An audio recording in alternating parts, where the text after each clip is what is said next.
Here are 12 online reviews of the audiobook titled, It. Written by Stephen King and narrated by Steven Weber. 1. Not happy.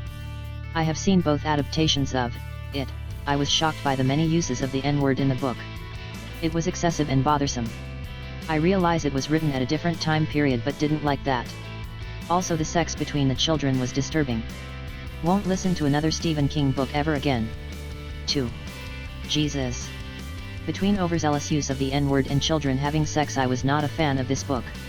It's ungodly in length and could have set about its point in a much more concise way than the 40-odd hours of torment it decided on. 3.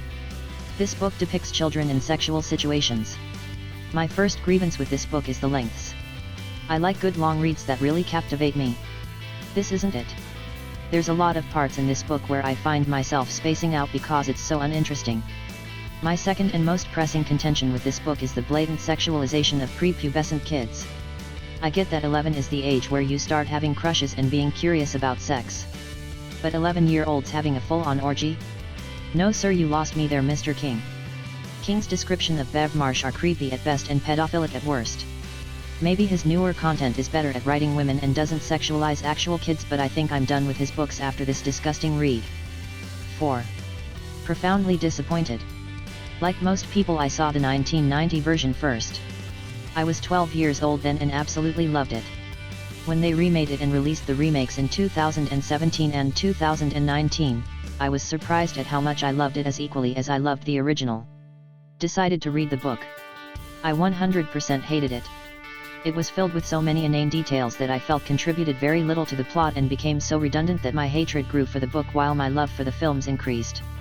Whoever developed the script for either film is an unrecognized genius who should be more lauded for turning this mindless dribble into a masterpiece.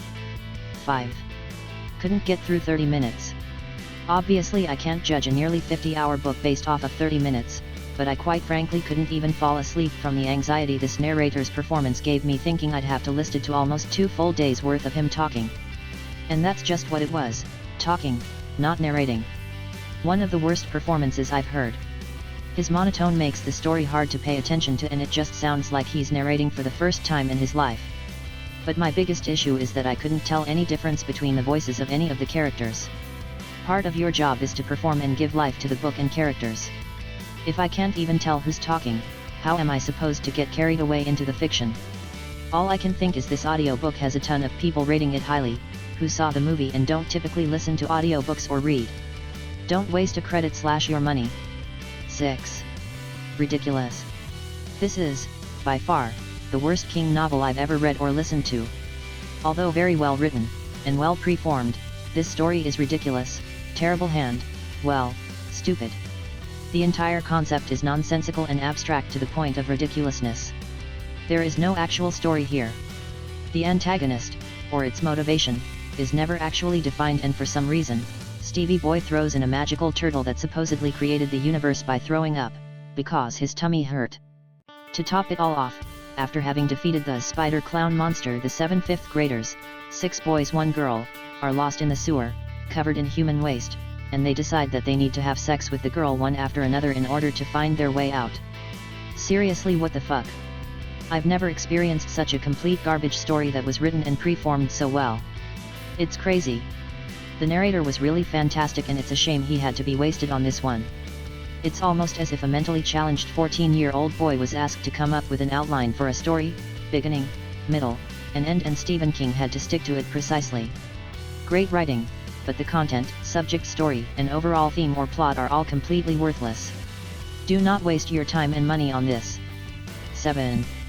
Great story. Loved the little details. I enjoyed the story overall. The confrontation at the end was jarring, with King switching between childhood and the Losers Club as adults. I can see why both the TV adaptation and movie stuck to keeping them separate. It became confusing when they are in the sewers being chased by Henry Bowers and moments later they're all grown up going after it, for the last confrontation, with only a few hints that you can miss if you are not completely focused on the reading. My favorite thing was Steven Weber's performance. Loved his range. Sonia Kasbrak, just bravo lol. 8. Wow. What a performance. The book was absolutely incredible, but I already knew that going in.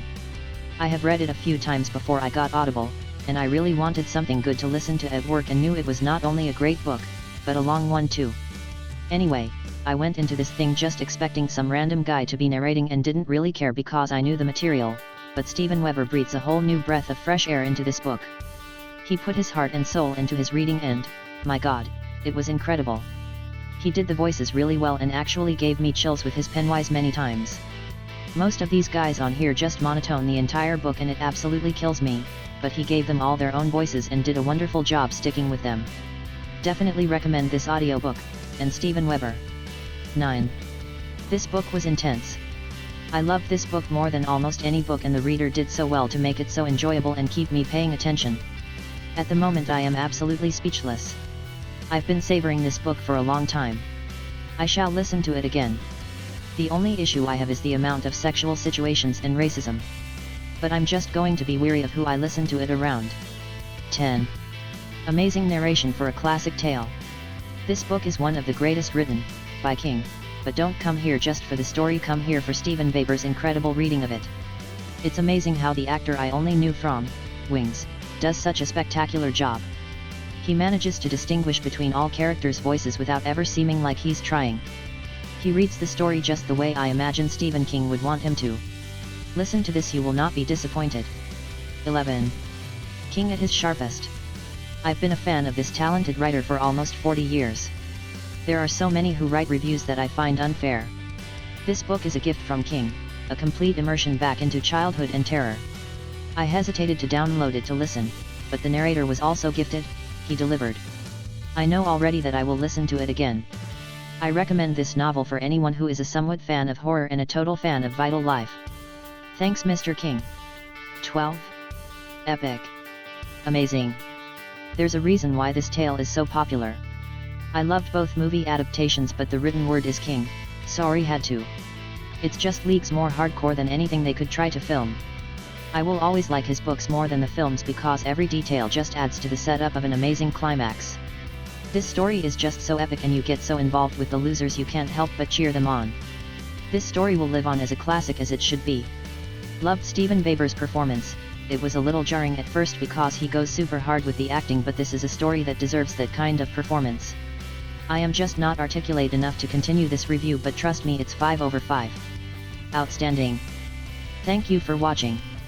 Please, do not forget to subscribe, like and share this video. Tune in for more online audiobooks reviews.